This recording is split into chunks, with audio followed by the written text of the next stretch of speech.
আইন ভাঙলে পুলিশকে কড়া ব্যবস্থার নির্দেশ। আজকে যে বৈঠক ছিল সেখান থেকে নির্দেশ গিয়েছে যে আইন ভাঙা যাবে না, পুলিশকে ব্যবস্থা নিতে হবে।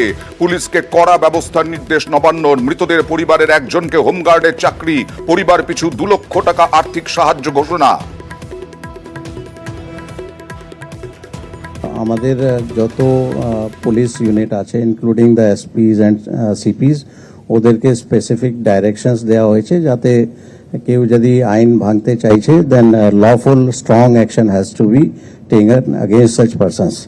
অ্যান্ড বিভিন্ন রকম গাইডলাইন যেটা আগে 2018-19 দেওয়া হয়েছিল, those guidelines have been repeated again to all the units so that necessary action is taken and vigilance बढ़ाते हुए, information बढ़ाते हुए, public संग जोगाजोग भालो रखते हुए, so that prompt information comes to the police and necessary intervention is taken in time. ক্ষতিগ্রস্ত পরিবারের জন্য কোনো ক্ষতিপূরণই যথেষ্ট নয়, তথাপি অর্থনৈতিক সহায়তার লক্ষ্যে ক্ষতিগ্রস্ত পরিবারগুলিতে নেক্সট অফ কিন যারা ভিকটিম হয়েছেন তাদের নেক্সট অফ কিনকে একটি করে স্পেশাল হোমগার্ডের চাকরি দেওয়ার কথা ভাবা হয়েছে, দেওয়া হবে। এছাড়া পরিবার পিছু 2 লক্ষ টাকা অর্থনৈতিক সোলেশিয়ামও দেওয়া হবে। ভাইরালে আটকে চোপড়ার বিচার, এরকমই প্রশ্ন উঠছে। কারণ চোপড়ার ঘটনা নিয়ে জেসিবির বিরুদ্ধে কোনো শাস্তির দাবি নেই, জেসিবির বিরুদ্ধে কোনো তোপ নেই, কার নির্যাতিতার নেই। শুধু ভাইরাল কেন হয়েছে সেই নিয়ে তারা প্রশ্ন তুলছেন। কে করেছে ভাইরাল সেই নিয়ে তারা প্রশ্ন তুলছেন। আর কে তুলছেন? নির্যাতিতা তুলছেন, নিগৃহীত যুবকের মা সেই একই প্রশ্ন তুলছেন। প্রশ্ন, কোনো চাপেই কি এই বয়ান? আর স্বয়ং যিনি বিধানসভার বিধায়ক হামিদুল রহমান, তিনিও এই প্রশ্ন তুলছেন।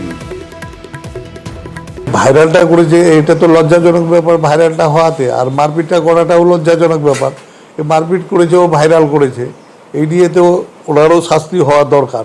কারণ যেহেতু ঘটনাটা ওদের নিজেদের মধ্যে ছিল আর এটাকে ভাইরাল করেছে, নিশ্চয়ই এটা আইনি ব্যবস্থা আছে, আইনি যা ব্যবস্থা নেবে যেটা ভালো মনে করবে।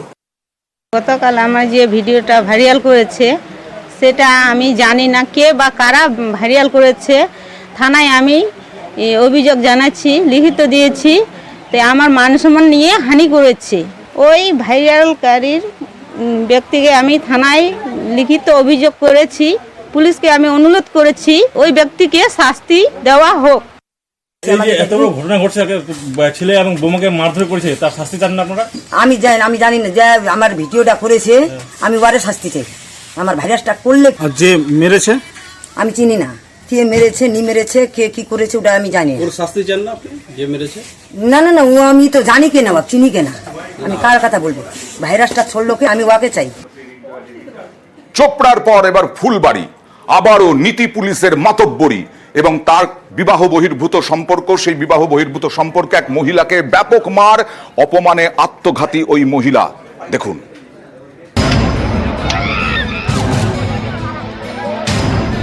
উত্তর দিনাজপুরের চোপড়া। সম্প্রতি এখানে সালিশি সভায় রীতিমতো মস্তানি করা হয়। বিবাহ বহির্ভূত সম্পর্কের অভিযোগে যুগলকে মারা হয় নৃশংসভাবে। চোপড়ার পর এবার জলপাইগুড়ির ফুলবাড়ি, এখানেও নীতি পুলিশের মাতব্বরি। ঘটনাস্থল ফুলবাড়ি 1 নম্বর গ্রাম পঞ্চায়েতের বকরা ভিটা। এখানকারই বাসিন্দা তাপস বর্মন এবং তার স্ত্রী। অভিযোগ, এই মহিলা এলাকারই এক যুবকের সঙ্গে বিবাহ বহির্ভূত সম্পর্কে জড়ান, তারপর বাড়ি ছাড়েন।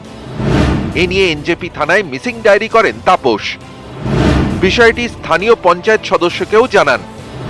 তদন্তে নেমে 2 যুবককে গ্রেফতার করে পুলিশ, তারপর বাড়ি ফেরেন ওই মহিলা। অভিযোগ, গত রবিবার বিকেলে শুরু হয় নীতি পুলিশের চোখ রাঙানি।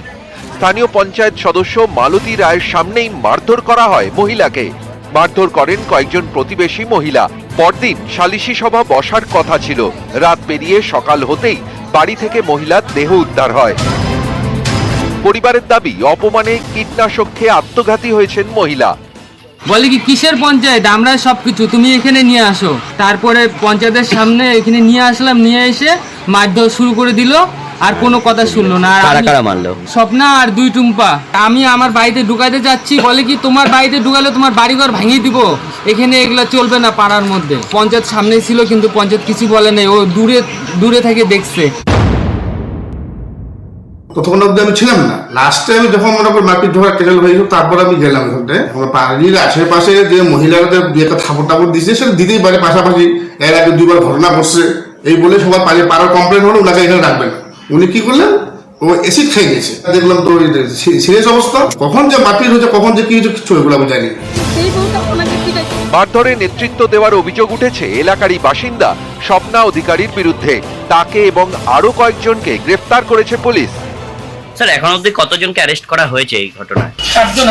4 জন অ্যারেস্ট হয়েছে স্যার। আরো কি কেউ আছে? আমরা তদন্ত করে দেখছি। নিউজ 18 বাংলা।